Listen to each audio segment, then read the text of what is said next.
Marriage life just start ചെയ്തവർക്ക് വേണ്ടിയുള്ള ഒരു കുഞ്ഞു വീഡിയോ ആയിട്ടാണ് ഞാൻ വന്നേക്കുന്നത്. എനിക്ക് നിങ്ങളുടെ അടുത്ത് ഷെയർ ചെയ്യാനായിട്ടുള്ള ഒരു ബിറ്റർ ആയിട്ടുള്ള ട്രൂത്ത് എന്താണെന്ന് വെച്ച് കഴിഞ്ഞാൽ, റിലേഷൻഷിപ്പ് ഞാൻ ഉദ്ദേശിക്കുന്ന ഫ്രണ്ട്ഷിപ്പ് ആയിക്കോട്ടെ, നമ്മുടെ ഫാമിലി ആയിട്ടുള്ള റിലേഷൻഷിപ്പ് ആയിക്കോട്ടെ, മനസ്സ് വായിക്കാനുള്ള കഴിവൊന്നും ദൈവം കൊടുത്തിട്ടൊന്നുമില്ല. ആയിട്ട് പലപ്പോഴും ഓപ്പണായിട്ട് കാര്യങ്ങൾ തുറന്നു പറയുക, ഇന്ന സമയത്ത് ഇന്നതുപോലെ സംസാരിച്ചത് എന്നെ ഭയങ്കരമായിട്ട് ഹേർട്ട് ചെയ്തു.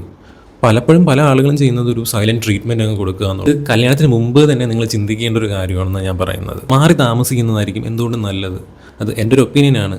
ഓഫ് കോഴ്സ് നിങ്ങൾ ആ കംഫർട്ട് സോൺ ബ്രേക്ക് ചെയ്ത് പുറത്ത് പോകുന്നൊരു കാര്യമാണത്. ബട്ട് ഈ മാറി താമസിക്കുമ്പോഴത്തേക്കും നിങ്ങൾ ശ്രദ്ധിക്കാനുള്ള മെയിൻ ആയിട്ടുള്ള ഒരു കാര്യം എന്ന് വെച്ച് കഴിഞ്ഞാൽ, അടുത്തതായിട്ട് വരുന്ന കാര്യമാണ് personal space and conflict handling. എന്തൊക്കെ പറഞ്ഞിരുന്നാലും നിങ്ങൾ രണ്ടുപേരും, അതായത് നിങ്ങൾ husband and wife entirely different ആയിട്ടുള്ള രണ്ട് ഫാമിലി ബാക്ക്ഗ്രൗണ്ടിൽ നിന്ന് വരുന്നവരായിരിക്കും. Do not entertain anybody.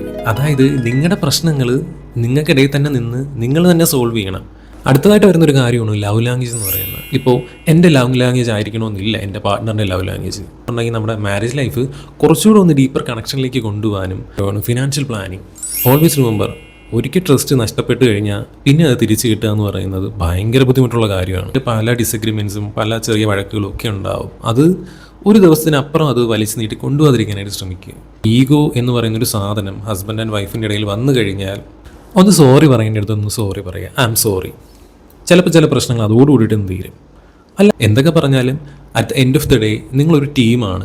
ഉണ്ടാവും, ഡിസഗ്രിമെൻറ്റ്സ് ഉണ്ടാവും, പല വഴക്കുകളും പല കുറ്റപ്പെടുത്തലുകളും പല പ്രശ്നങ്ങളും ഉണ്ടാവും. At the end of the day നിങ്ങൾക്ക് മനസ്സമാധാനം ഉണ്ടോ എന്നുള്ള കാര്യം മാത്രം നിങ്ങൾ ചിന്തിക്കുക.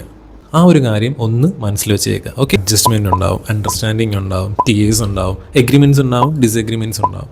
എപ്പോഴും അവിടെ ഹാപ്പിനെസ് തന്നെ വരണമെന്ന് യാതൊരു നിർബന്ധവും ഇല്ല.